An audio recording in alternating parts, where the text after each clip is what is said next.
You're entering Corsi Nation. This is Jerome Corsi, and today it is Thursday. It's October 30th, 2025.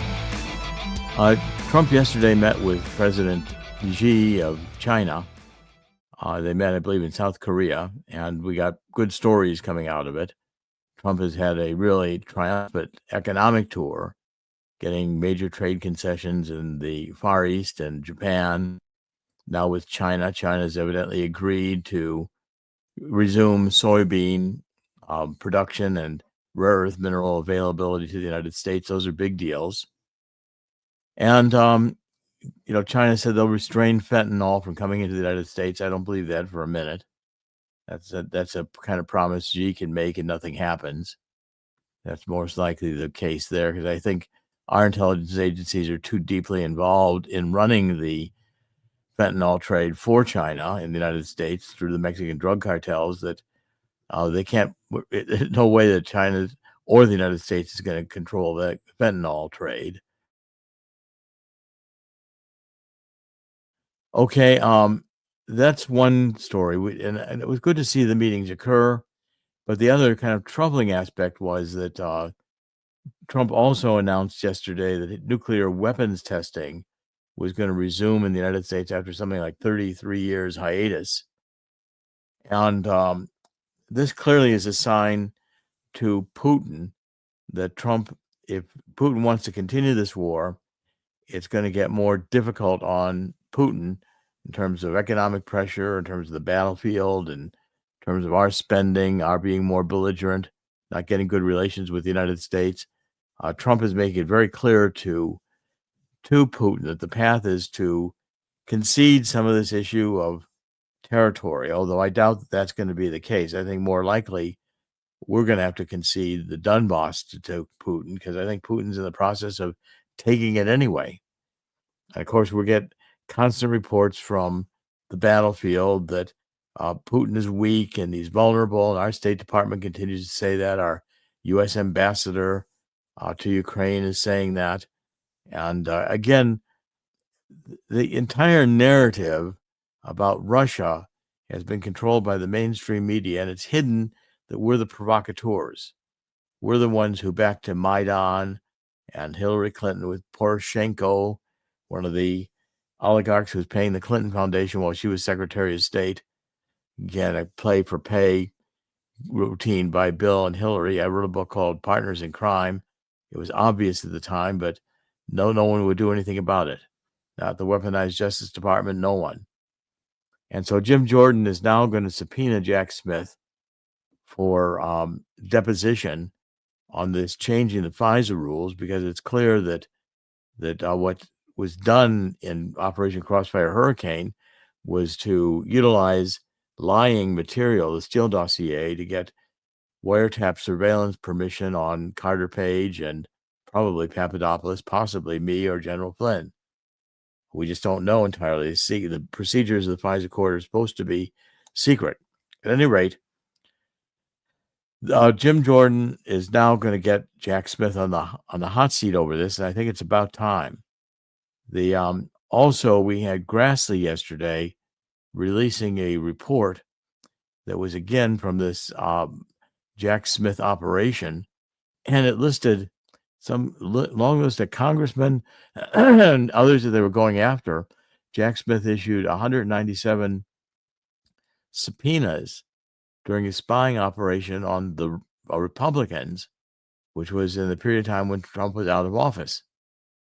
Now, I mean, the New York Post is covering this. New FBI files reveal Jack Smith targeted, quote, the entire Republican political apparatus. It calls for Judge Boasberg's impeachment. Okay, so on a press conference, alongside other GOP senators, Senator Grassley announced that he was making public the 197 subpoenas issued by Smith as part of his Arctic Frost probe. This is the vehicle by which FBI agents and Department of Justice prosecutors could improperly investigate the entire Republican political apparatus.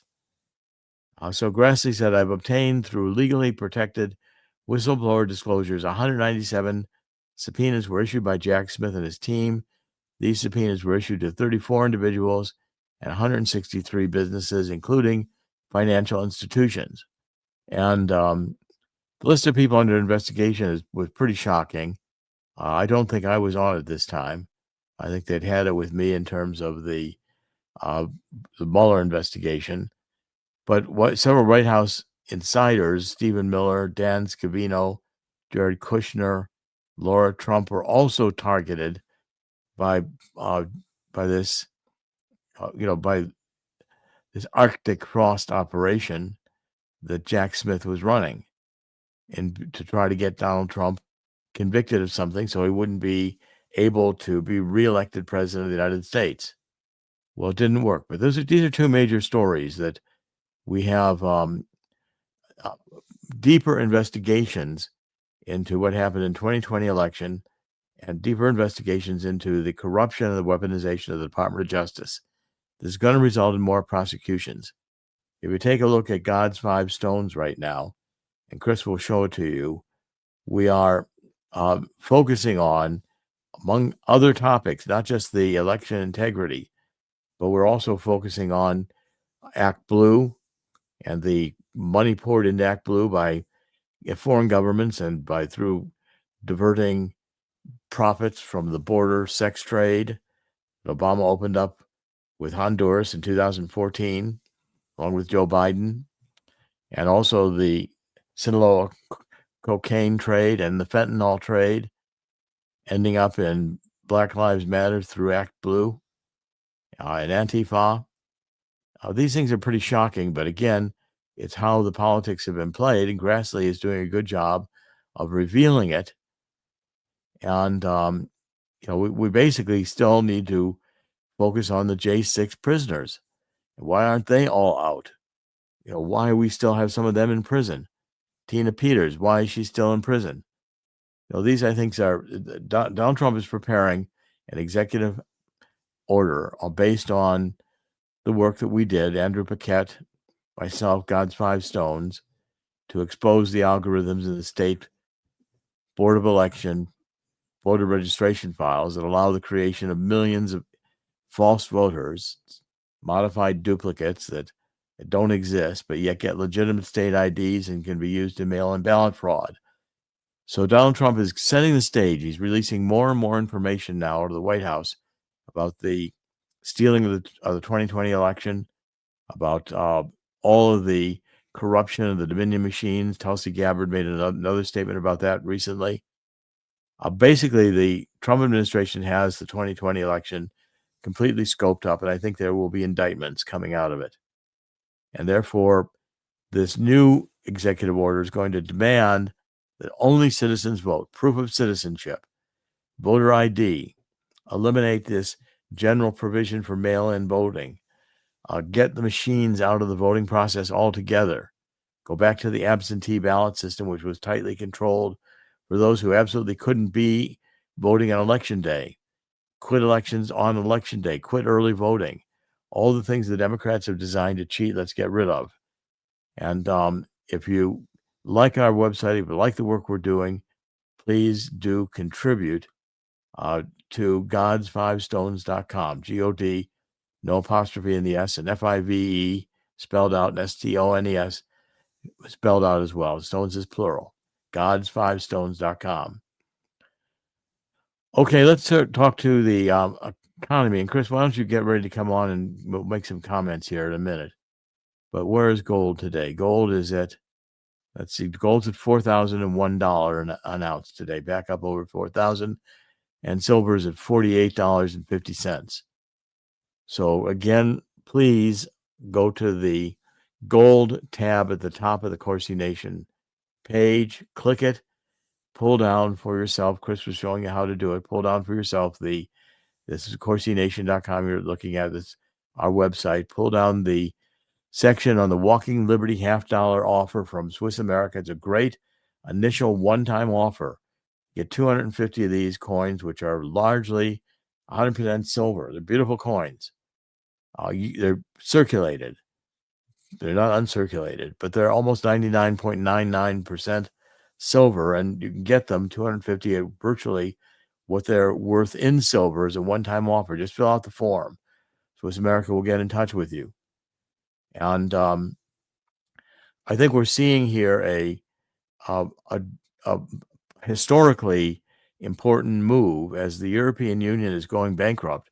Germany just this week destroyed its last nuclear power plant. I think they blew the place up or destroyed the towers, saw them toppling them over and destroying them. I mean, Germany is committing economic suicide, and it's ridiculous because Germany was always the economic backbone of the EU. So, Chris, show this book where you can get a free book from Swiss America, which is The Coming Global Crash, which is going to come. There's going to be a debt reckoning eventually here with the EU and with our now $38 or $39 trillion debt, and the $1 trillion we're paying or more every year in just interest. So, Chris, we'll show the book. Get the book at 1-800-519-6268. Call that number. How the Coming Global Crash Will Create an Historic Gold Rush. Again, the number, write it down. Swiss America, talk to them.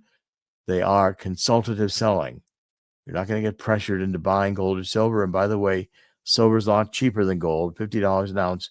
You can always get some silver. 1-800-519-6268. 1-800-519-6268.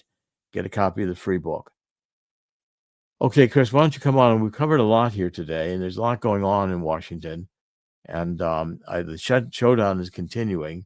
The Democrats don't seem to want to get Congress back to work. They want to use the shutdown as a means to chastise the Republicans and say, well, the Republicans have the majority and they're the ones keeping the government shut down. Well, the Democrats are the ones not negotiating. I believe they're trying to convince their base of this because they don't really check the news out. Having said that, we could see something that's been called by the younger set on the let's say blogosphere as the snap apocalypse. The SNAP benefits are going to be ending very soon, but I guess a couple of days from now, as of Right. this recording. All the food stamps are gone. Right, and there are going to be people very, very upset. Democrats are trying to lay that blame on Donald Trump, banking on Trump hate. But we'll see what happens. I do believe somebody's going to cave before then, but mark my words, this is being used as a political motivating factor against one side or the other. Well, there's no doubt it's political, and I wish Trump would use the opportunity to fire more employees, although the courts are blocking him.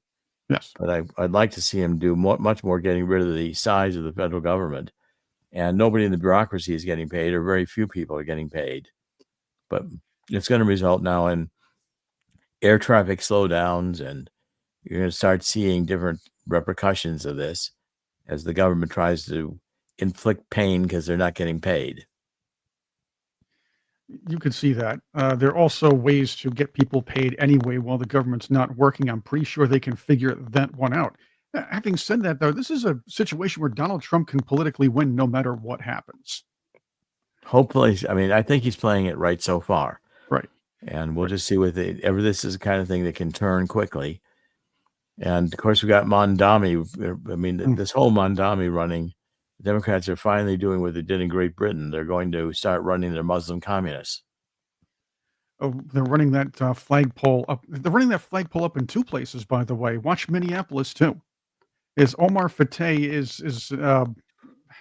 his popularity has risen for a long time. Now, Minneapolis has a whiny woke mayor already who's running. What's his name? Is it Josh Gray? I think his name is, or Joel Gray, or Josh Gray.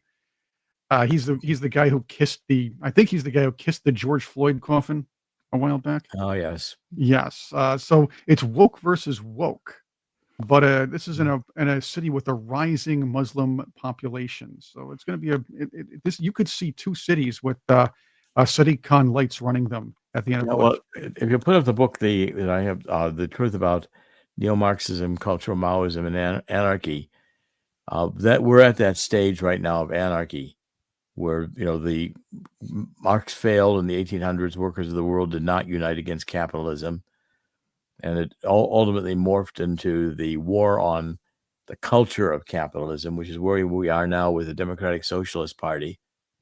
And cultural Maoism, cultural revolution, wanting to destroy everything and overturn all the institutions like Antifa, and it just results in anarchy.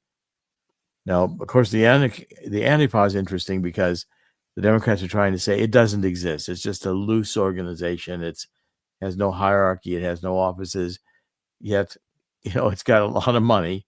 It's got a lot of people who are ready to come out on a moment's notice. And they certainly do have a lot of violence everywhere they are. So labeling them as a domestic terrorist organization, I think, is very appropriate. And the insanity we've gone through, if you really want to understand the ideology, you've got to read this book because it'll take you through the evolution of the ideology to where we got the woke today. Chris? Absolutely. And you say it's a difficult read, but the fact is, you take this all the way back to the very beginning, the days of the Gramsci toilet paper chronicles, I like to call them, and the Frankfurt School, and how this particular incarnation of cultural Marxism has been in the works for over a century. Yes, it has. Well, okay, so we're now able to see much more clearly where we're headed, and I think the battle lines are drawn. By the way, I see that it's also being reported on, I believe, the Gateway Pundit today that Maduro gave $30 million to Black Lives Matter. I mean, Venezuela contributing to Black Lives Matter. Again, this is what I'm pointing out. There's a huge amount of money on the left to destroy America. Whereas on our side, it's all money is very hard to come by. Oh, Very tough to get donations to foundations, etc. Look where Mamdani is getting his money from. Uh, Huge money outside of New York City. You ever notice that even people like Alexandria Ocasio-Cortez, who's in a relatively not well-to-do district, and she's getting all sorts of money from outside her district. And remember when Beto O'Rourke was running for what was it, Senate in Texas? He was getting a load of money not within Texas, but from Hollywood and outside of the area. This is where Democrats are clearly telling people they're not going to serve their local, let's just say, jurisdictions. In turn, they're rather going to chase a national social agenda because that's where the money's coming from. It should be a warning to anybody who's worried about jobs or is worried about inflation or anything else. They're worried about their national social agenda, not you, not the people. Right. They claim. No, they'll just exploit the people and throw them away, the same way Lyndon Johnson did with the blacks and the Great Society. Great. Big con job. Well, another con job, Bill Gates is now saying that climate change will not lead to humanity's demise. And of course, Donald Trump is saying that we won, we won the climate war. Bill Gates is now flinched. So the UN is coming up with their annual meeting in climate, the international meeting, and there's 100 countries that are not meeting their climate targets ahead of this climate meeting number 30. And Trump is pushing world leaders to abandon the climate fright, which I think is appropriate. Also, EVs are in crisis. Car maker after car makers cutting down or closing down EV, electric vehicle production. October, electric vehicle sales on track to faceplant, less than half the rate from September after the electric vehicle tax credit was abolished. If you don't have tax credits, nobody's going to buy these electric vehicles. They don't really work. If they run out of energy, you can't open the doors or windows. You can't get out. They burn with their batteries, catching fire spontaneously. And there's not enough charging stations to go any distance. Other than that, they're just fine vehicles. But the point is, the climate change, I think, now is a hoax, and people are recognizing it. And again, my first book in the trilogy was The Truth About Energy, Global Warming, and Climate Change. And I argued there that the science was that, the Earth was very changeable over millennia. And a little bit more carbon dioxide is not going to cause humanity to all die. It may be good for plants. We actually have a greener Earth because we've got a little bit more carbon dioxide. In general, I'm pretty optimistic that Donald Trump is gaining and continuing to gain the upper hand worldwide. And I think he's on a path here where he's going to bring justice, ultimately even to Obama. And I'm watching very carefully what's going on with Epstein. We're getting more and more out with Epstein. It looks to me like Prince Andrew is done. He may not be Prince very long. He may also be in prison for some of what he's done. And I'm pretty sure that Prince Charles, now King Charles, was involved with Epstein too. Now, if that comes out, that's going to be another huge scandal for the British royalty, which is toppling anyway, and in terms of the enthusiasm of the British people to maintain this outmoded institution of monarchy. At any rate, I think a deal's been made that Trump was involved in not to reveal, not to press the Epstein material on Prince Andrew or King Charles, although that's going to come out. That kind of material does not get suppressed forever. Sometime or other, that will break.